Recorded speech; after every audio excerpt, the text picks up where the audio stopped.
Political channel. నేను మీ రైతుపేట శివారెడ్డి. ములకల చెరువు దగ్గర ఉన్నాం మనం. ములకల చెరువు దగ్గర కోటపల్లి. రైతు వచ్చేసి మంజునాథ్ నాయుడు. 1.5 ఎకరా వంకాయ పెట్టినాడు. వంకాయ వచ్చేసి 30 రోజులు పూత పిండి స్టేజ్ అంతా. పూత పిండి స్టేజ్కి ఊజిగా ఉంటే మనము ఎక్స్పోనస్, రాన్ఫెన్, దీంట్లోకి ఎంసీసీటీ ఇచ్చినాము. ఈ 3 కలిపి కొట్టినాడు. బాగుంది, ఊజికి బాగా కంట్రోల్ అయింది. దీంట్లోకి డిసీజ్ కూడా ఇచ్చినాము. బేర్ కంపెనీది డిసీజ్ ఈ 4 కలిపి కొట్టినాడు. బాగుంది తోట. మళ్ళీ వచ్చేసి పూతా పిండి ఉంటే ఒలగ్రాది 13 వదిలినాడు. బాగా మహా అద్భుతంగా ఉంది తోట. రెండోది వచ్చేసి పూతంతా బాగా ఎగిరింది. ఒకసారి తోట కూడా చూడండి, బాగుంది తోట. ప్రతి ఒక్కరు ఒలగ్రావి వదులుకోండి. రెండోది వచ్చేసి రైతు మాటల్లో రైతు ఏం చెప్తాడో ఇందాం. నమస్తే, నా పేరు మంజునాథ్, కోటపల్లి మాది.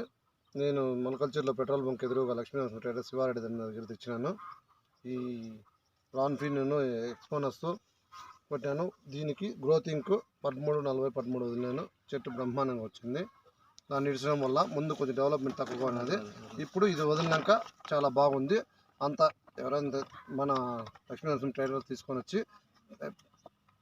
స్పేర్ కంపెనీ మొత్తము మంచిగా చూసి కొట్టండి.